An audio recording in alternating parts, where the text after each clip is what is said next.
जय हिंद एवरीवन, स्वागत है आपका वी नेशन 111 के एक नए एपिसोड में, जहां आपके लिए लेकर आते हैं इंडियन डिफेंस की प्रमुख अपडेट्स को। सबसे पहले तो चैनल को सब्सक्राइब करना मत भूलिएगा। कल हमने जब तेजस क्रैश पर वीडियो बनाई तो हमने आपसे उसमें बीच में भी और अंत में भी कहा था कि अभी जो हम रिपोर्ट कवर कर रहे हैं ये मीडिया के हवाले से है, और जब तक इंडियन एयरफोर्स या एचएएल का आधिकारिक बयान नहीं आ जाता, हम किसी निष्कर्ष पे ना पहुंचे तो ही सही होगा। और हमारी वो बात बिल्कुल सही हुई। देखिए, कल एक ऐसी स्थिति बन गई थी जहां पर चीज़ों को प्रमाणित करना काफ़ी मुश्किल हो रहा था, क्योंकि एक बार अगर ओपन सोर्स इंटेलिजेंस या ऐसी कोई रिपोर्ट सामने आए तो हम ये मान सकते हैं कि एक बार को कुछ ना हुआ हो। लेकिन कल कई प्रतिष्ठित मीडिया संस्थानों ने लाइन से, अब मैं नाम किसी का नहीं लूंगा, आप सब भली भांति परिचित हैं, और अगर आप पढ़ते हैं आर्टिकल्स को तो आपको पता होगा कि बहुत बड़े बड़े मीडिया हाउसेस ने एक रिपोर्ट चलाई थी कि भारत ने तीसरा तेजस मार्क वन गवा दिया है। उसके बाद से डिफेंस कम्युनिटी में भी काफ़ी हड़कंप मच गया और इस पर जो चीज़ें हैं वो सामने आने लगी। लेकिन यहाँ पर फाइनली हिंदुस्तान एरोनॉटिक्स लिमिटेड ने अपनी चुप्पी तोड़ दी है। और आज हम बात करने वाले हैं भारत के स्वदेशी फाइटर एयरक्राफ्ट यानी तेजस को लेकर आई एक बड़ी खबर में, जहां पर आपको पता चलेगा कि क्या सच में तेजस क्रैश हुआ है और क्या ये सिर्फ एक रनवे ओवरशूट की घटना थी, और आखिरकार हिंदुस्तान एरोनॉटिक्स लिमिटेड यानी एचएएल को इसमें सामने आकर स्पष्टीकरण देने में इतना समय क्यों लग गया। आज के इस पूरे मामले को हम विस्तार से समझेंगे, वो भी फैक्ट्स के साथ। तो चलिए शुरू करते हैं आज का अपना ये वीडियो। पहले हम जानते हैं पूरा वाकया क्या है, पूरा मामला क्या है, ताकि अगर आप इससे परिचित नहीं हैं तो आपको इसका कॉन्टेक्स्ट पता चल जाए कि हम किस विषय पर बात कर रहे हैं। दोस्तों, कल काफी बहुत बड़े मीडिया संस्थानों ने एक रिपोर्ट चलाई, अब यहाँ पर मैं नाम नहीं लूंगा, आप सब जानते हैं। उसमें दावा किया गया कि एक तेजस फाइटर एयरक्राफ्ट ट्रेनिंग मिशन से लौटते वक्त रनवे से आगे निकल गया और क्रैश हो गया। रिपोर्ट में कहा गया कि ये घटना 7 फरवरी की थी, जहां पर बाद में शाम को ये रिपोर्ट सामने आती है कि इसमें ब्रेक फेल होने का शक था और विमान का जो एयरफ्रेम है वो डैमेज हो गया है। हालांकि पायलट यहां से सुरक्षित इजेक्ट कर गए थे, इसकी पुष्टि भी कर दी गई। खबर को ऐसे पेश करी गई जैसे ये कोई बहुत बड़ा हादसा हो, क्योंकि क्रैश और रनवे ओवरशूट दोनों अलग चीजें हैं। अब आइए जानते हैं एचएएल की सफाई क्या है, फिर हम आगे इस पर बात करेंगे। देखिए, शुरुआत में तो इंडियन एयरफोर्स और हिंदुस्तान एरोनॉटिक्स लिमिटेड ने कोई स्पष्टीकरण नहीं दिया। हो सकता है कि मामला उनके संज्ञान में जल्दी ना आया हो, लेकिन जैसे ही उनके संज्ञान में मामला आया तो एचएएल ने तुरंत आकर सामने एक ट्विटर पर पोस्ट डाली, इसको आप एक्स के नाम से भी जानते हैं। एचएएल ने साफ कर दिया कि तेजस कोई भी क्रैश नहीं हुआ है, यानी कोई भी तीसरा तेजस चौथा तेजस जो क्लेम किया जा रहा है वो क्रैश नहीं हुआ है। उन्होंने कहा ये एक केवल minor technical incident on ground था, जिसकी जांच इस समय की जा रही है। दरअसल मामले की जांच स्टैंडर्ड ऑपरेटिंग प्रोसीजर के अंतर्गत की जा रही है और एचएएल इंडियन एयरफोर्स के साथ मिलकर काम कर रही है। एचएएल ने यह भी कहा कि तेजस का सुरक्षा रिकॉर्ड दुनिया के आधुनिक फाइटर जेट्स में जो सर्वश्रेष्ठ है उनमें से एक है। और अब आइए जानते हैं कि नैरेटिव क्या था जो चलाया गया है। देखिए, आइए हम बात करते हैं पहले क्रैश और रनवे एक्सकर्शन होता क्या है। देखिए, सबसे बड़ा सवाल तो यही है कि क्या रनवे ओवरशूट को हम क्रैश कह सकते हैं। दोस्तों, इन दोनों में बहुत बड़ा फर्क होता है। पहले हम जानते हैं कि क्रैश किसको कहते हैं। देखिए, क्रैश मुख्यतः हवा में नियंत्रण खो देना और जमीन में गिर जाना, लैंडिंग के दौरान टकराव हो जाना या विमान का पूरी तरीके से नष्ट हो जाना, इसको आप क्रैश की संज्ञा में या क्रैश की श्रेणी में लाकर रख सकते हैं। लेकिन रनवे एक्सकर्शन क्या होता है, ये थोड़ी अलग चीज है।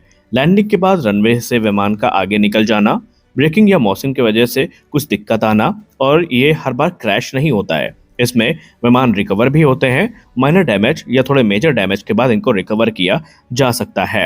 अब अगर ये घटना ब्रेक फेल की वजह से हुई है, हालांकि मैं फिर से बता दूं, मैं यहाँ पर इस चीज़ को वेरीफाई नहीं कर रहा हूँ कि घटना का एक्चुअल रीजन क्या है, क्योंकि एचएएल ने इसको नहीं कहा है। लेकिन एक बार को अगर हम मान लेते हैं कि ये घटना ब्रेक फेल की वजह से हुई है तो ये एक तकनीकी खराबी हो सकती है, लेकिन जरूरी नहीं कि इसको हम क्रैश कहें। अब यहाँ पर तेजस प्रोग्राम के लिए ये चिंता का विषय क्यों थी। आखिरकार क्रैश तो बहुत सारे होते हैं, एक्सीडेंट या इंसिडेंट बहुत सारे होते हैं, टेक्निकल प्रॉब्लम्स F-35 जैसे जेट्स में तो भारी पड़ी हैं, तो तेजस पे इतनी बात क्यों हो रही है। देखिए, एचएएल तेजस अभी भारतीय वायुसेना के बेड़े का एक अहम हिस्सा बन रहा है। तेजस मार्क 1 अल्फा की डिलीवरी शुरू होने वाली है। तेजस मार्क 2 और एमका जैसे बड़े प्रोजेक्ट लाइन पर हैं। ऐसे समय में इस प्रकार की खबरें स्वाभाविक रूप से सबका ध्यान अपनी ओर आकर्षित करवाती हैं। लेकिन याद रखिए, हर आधुनिक फाइटर जेट के साथ टेस्टिंग और ऑपरेशनल फेज में छोटी मोटी तकनीकी घटनाएं होती रहती हैं।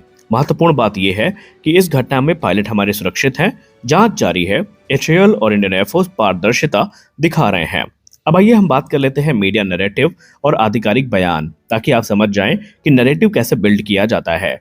आज के डिजिटल दौर में अगर आप रनवे ओवरशूट शब्द का यूज करेंगे तो शायद कोई व्यूअर आपका जल्दी उस पर ध्यान न दे, और यही तब होता भी है। आपने देखा होगा कि मीडिया में चीजों को थोड़ा ज्यादा बढ़ा चढ़ा के बताया जाता है, लेकिन ये रनवे ओवरशूट शब्द अगर वो यूज करेंगे तो ये उतना आकर्षक नहीं लगता या उतना आकर्षक नहीं लगता जितना कि क्रैश वर्ड लगता है।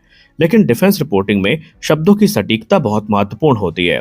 अगर इसको हम क्रैश कहें तो फिर अंतरराष्ट्रीय इमेज प्रभावित हो सकती है, एक्सपोर्ट डील पर इसका असर पड़ सकता है, प्रोजेक्ट की विश्वसनीयता पर सवाल उठ सकते हैं। इसलिए एचएल ने तुरंत जो है आकर क्लैरिफिकेशन देना जरूरी समझा, और आमतौर पर मैं फिर से कहता हूं कि हो सकता है मामला उनके संज्ञान में थोड़ा देर में आया हो, इसीलिए उन्होंने तत्काल तौर पर जो क्लैरिफिकेशन है वो नहीं दी थी। क्योंकि आप सब जानते हैं कि हर छोटी मोटी बात के लिए एचएल सामने आकर जवाब नहीं देगी, लेकिन जब मामले को तूल पकड़ता उन्होंने देखा कि अब पानी सर से ऊपर जा रहा है, तो फिर उन्होंने आकर सामने से क्लैरिफिकेशन दी।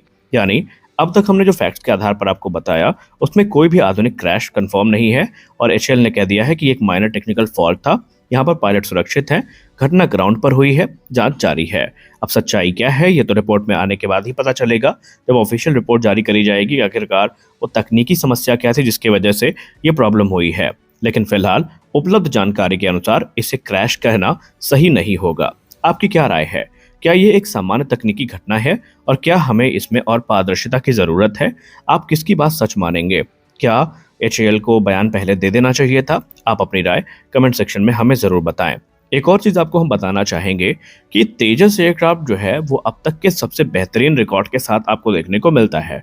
अगर हम दो दुर्भाग्यपूर्ण जो क्रैशेस हैं उनको हम इग्नोर कर दें तो तेजस प्रोग्राम लगातार काफी सफल रहा था, और यही कारण है कि भारतीय वायुसेना ने इस पर बहुत बड़ा कॉन्फिडेंस दिखाया है। आप खुद सोचिए कि वायुसेना ने 180 तेजस मार्क 1 अल्फा और उसके पहले 40 तकरीबन जो मार्क 1 है उसको अगर ऑपरेट करने का निर्णय लिया है, तो जाहिर सी बात है भारतीय वायुसेना ने कुछ सोच विचार किया होगा।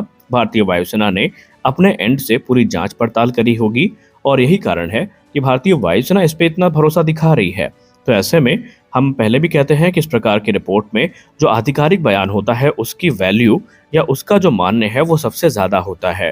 तो फिर यहाँ पर हम आपको बता दें कि अभी जांच चल रही है, और जब रिपोर्ट फाइनल आएगी तो उस दौरान ही हमें चीज़ों का अच्छे से पता चलेगा। खैर इस समय हम यहाँ पर जो तेजस मार्क 1 अल्फा है इसके डिलीवरी का इंतजार कर रहे हैं। इंडियन एयरफोर्स उसकी डिलीवरी का इंतजार कर रही है। संभावित है कि बहुत जल्दी वो शुरू हो जाएंगी। तो आशा करते हैं कि आज के वीडियो में आपको इस रिपोर्ट से जुड़ी बहुत सारी चीज़ें पता चली होंगी। अगर आपको डिफेंस से जुड़ी ऐसी ही जानकारियां या एनालिसिस पसंद है तो हमारे चैनल को सब्सक्राइब जरूर करिएगा, क्योंकि हम ऐसे रिपोर्ट लेकर आते रहते हैं। मिलते हैं अगले वीडियो में कुछ और अपडेट्स के साथ, तब तक के लिए जय हिंद।